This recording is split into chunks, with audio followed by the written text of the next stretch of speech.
Selamat datang di Refleksi Baca Tulis 4. Oke, gue tidak akan bosan-bosan untuk selalu menjelaskan konteks daripada video ini. Agaknya wajar ya bagi seorang warga negara dari bangsa yang cukup besar, kemudian tergerak karena melihat angka minat baca kita yang, ya, kalian bisa simpulkan sendiri. Nah, kemudian secara teknis, barangkali dengan mengenal beberapa orang yang sangat dekat dengan literasi, artinya baca dan tulis itu, dapat merefleksikan sesuatu dari angka minat baca kita. Nah, kali ini, seperti yang sudah diketahui dalam judul atau dalam thumbnail, bahwa kita akan berkenalan dengan George Orwell. I am not absolutely dissatisfied with it. I think it is a good idea, but the execution would have been better if I had not been under the influence of TB when I wrote it. Tentang pribadinya, George Orwell lahir pada 25 Juni 1903 di India. Ia terlahir dengan nama Eric Arthur Blair. Nah, kemudian nama Orwell itu diambilnya dari nama sebuah sungai yang terletak di Anglia Timur. George Orwell dilahirkan dalam keluarga yang biasa-biasa saja gitu, bahkan cenderung miskin gitu. Nah, itu juga yang membuat George Orwell dibesarkan dalam suasana keangkuhan yang miskin. Sejak kecil, sejak usianya 5 atau 6 tahun, George Orwell sudah berkeyakinan bahwa ia akan menjadi penulis. Sungguh potret anak kecil yang optimistis atau ambisius. Walau begitu, ingatan George Orwell tentang masa kanak-kanaknya, menurutnya, ia sama sekali tidak menghasilkan banyak tulisan, bahkan kurang dari setengah lusin yang bisa dihasilkannya. Dan selayaknya cerita dari beberapa tokoh lain, George Orwell juga merupakan sosok anak-anak yang penyendiri. Ia merupakan pribadi yang kesepian. Ia menyusun cerita imajiner di dalam pikirannya dan bercakap-cakap dengan dirinya sendiri.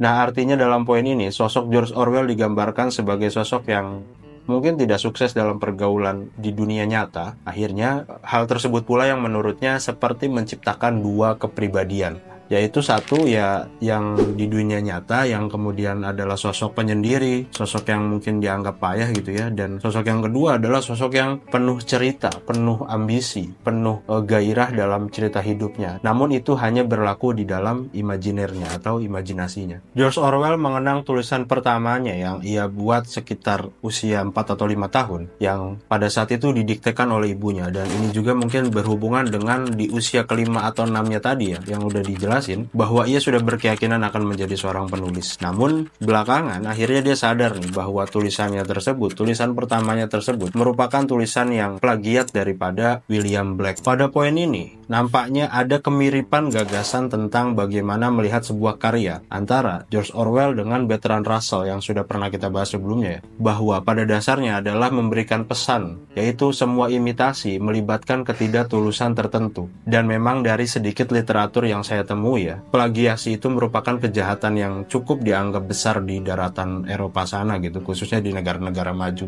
Nah, kalau di Indonesia sendiri, joki skripsi merajalela.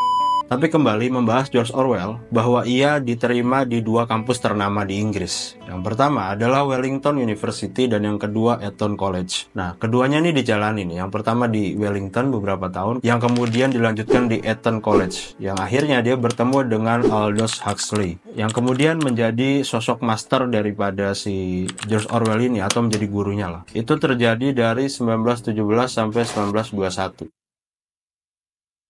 Pada umur 11 saat Perang Dunia Pertama pecah, ia menulis puisi patriotik yang kemudian dimuat di surat kabar lokal. 2 tahun kemudian, ia menulis puisi tentang kematian Kitchener. Di usia 14, ia menulis Kata Berima, meniru Aristophanes. George Orwell mencatat dalam autobiografinya bahwa selama 15 tahun atau lebih, ia sering menuliskan buku harian. Dan ia percaya bahwa hal tersebut sangat lumrah dilakukan oleh anak-anak dan remaja. Yang kemudian gambarannya adalah tentang menjadi Robin Hood, sosok pahlawan petualangan yang mendebarkan. Ya mungkin ini agak berhubungan dengan yang tadi ya, tentang bagaimana kemudian ia merasa akhirnya telah menciptakan dua kepribadian. Yang pertama di dunia nyata sebagai sosok yang payah gitu, kemudian di dunia imajinasinya yang kemudian dituangkan dalam sebuah tulisan-tulisan membayangkan sosok sempurna sesuai standar yang berlaku pada saat itu. Walau akhirnya dia tersadar nih bahwa hal tersebut lebih kepada sifat narsistik. Dan kemudian di usia ke-16-nya ia merasa bahagia ketika bertemu dengan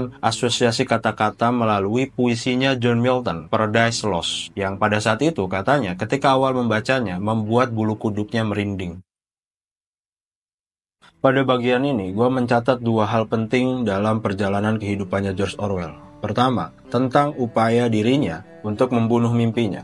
Yang kedua, keberpihakannya dalam menulis. Pertama, tentang upaya dirinya untuk membunuh mimpinya. Diakui oleh George Orwell pada saat ia berusia 17-24 tahun, ia meninggalkan gagasannya atau mimpinya tentang untuk menjadi seorang penulis. Namun di fase tersebut pula ia tersadar nih, apabila ia meneruskan gagasannya tentang untuk apa menjadi seorang penulis, maka sebenarnya ia telah merusak bakat asli yang ia miliki. Akhirnya sejak saat itu kesadarannya mulai terbuka dan ia berkeyakinan bahwa cepat atau lambat ia harus membuat buku. Kemudian yang kedua, tentang keberpihakannya dalam menulis. Untuk diketahui, George Orwell pernah berprofesi sebagai polisi kerajaan India di Burma, dan tentu saja menurutnya pekerjaan tersebut tidak sesuai dengan dirinya, dan bahkan beberapa catatan menyebutkan ya bahwa George Orwell agak malu dengan profesinya tersebut. Ia menghabiskan waktu 5 tahun mengabdi sebagai polisi kerajaan, dan justru hal tersebut membuatnya menjadi miskin. Di titik itu pula, kebencian George Orwell kepada penguasa mulai mengakar, dan ini berhubungan dengan nama George Orwell itu sendiri ya. Nama George Orwell itu dipilih sebagai bentuk revolusi gaya hidupnya, yang semula setia pada Kekaisaran Inggris menjadi sosok pemberontak di bidang sastra dan politik.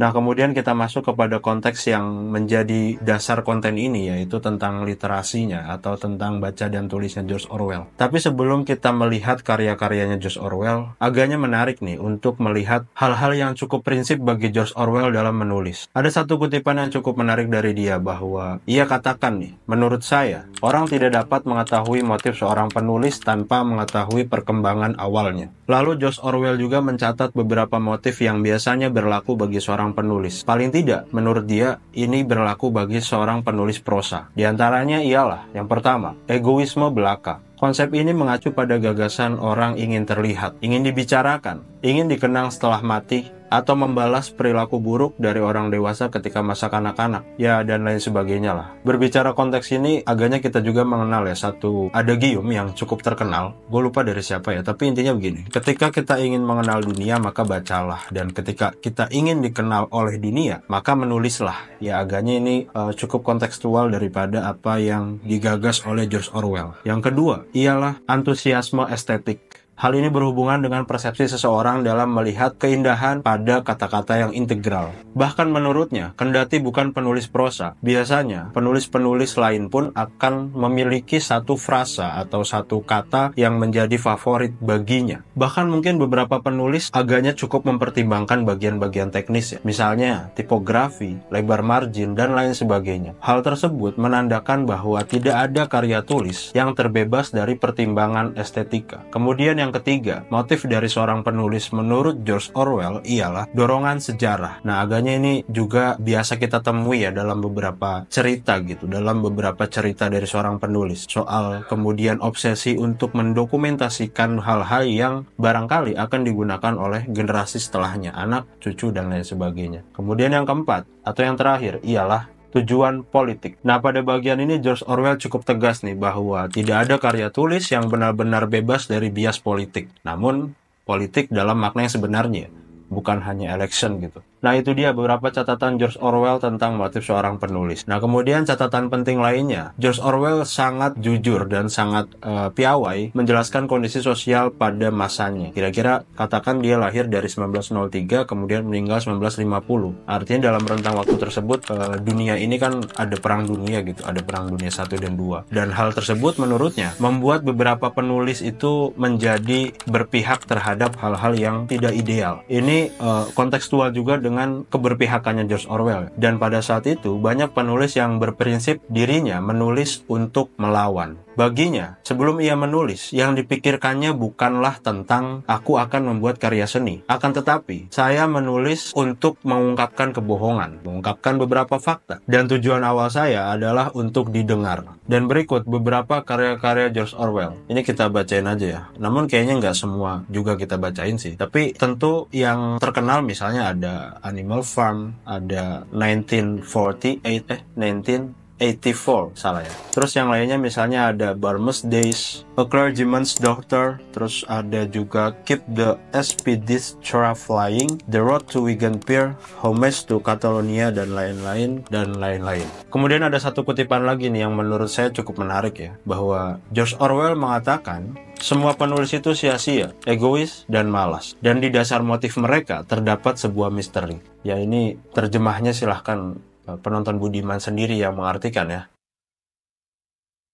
Sebelum ditutup, satu kisah terakhir dari George Orwell ketika ia menamatkan bukunya yang berjudul 1984 yang ditulis pada 1949, ditulisnya di Pulau Jura di Hebrida, sebuah tempat atau sebuah lahan yang ia beli karena keuntungan dari penjualan Animal Farm, bukunya yang sebelumnya. Ia melakukan penutup tulisan di bukunya yang terakhir itu pada saat ia menjalani pemeriksaan penyakitnya, yaitu penyakit tuberkulosis, yang kemudian ia meninggal di rumah sakit London pada 21 Januari 1950. Untuk menutup, gua mau bacakan satu kutipan George Orwell dari esainya yang berjudul Why I Write. Dan ini sudah diterjemahkan oleh Anton Kurnia dari penerbit Kakatua. Bunyinya begini, prosa yang baik itu seperti kaca jendela. Saya tidak bisa mengatakan dengan pasti motif mana yang paling kuat, tetapi saya tahu motif mana yang pantas untuk diikuti. Jika saya melihat ke belakang lewat karya-karya saya, akan tampak bahwa ketika saya tidak memiliki tujuan politik, saya hanya menulis buku-buku mati dan menjadi serpihan kesia-siaan. Kalimat tanpa makna, kata sifat dekoratif, dan omong kosong belaka. Bagus banget, bagus banget. Dari kisah singkat George Orwell ini, saya pribadi menangkap satu pesan utama yang dapat saya ambil ya, bahwa dirinya, George Orwell, menolak lelah dari perjuangan menunaikan idealismenya. Mewujudkan cita-cita dan keberpihakannya terhadap arus politik yang ideal adalah beberapa potret yang George Orwell perlihatkan kepada kita. George Orwell, thank you very much. Dan terima kasih yang sudah menonton sampai akhir.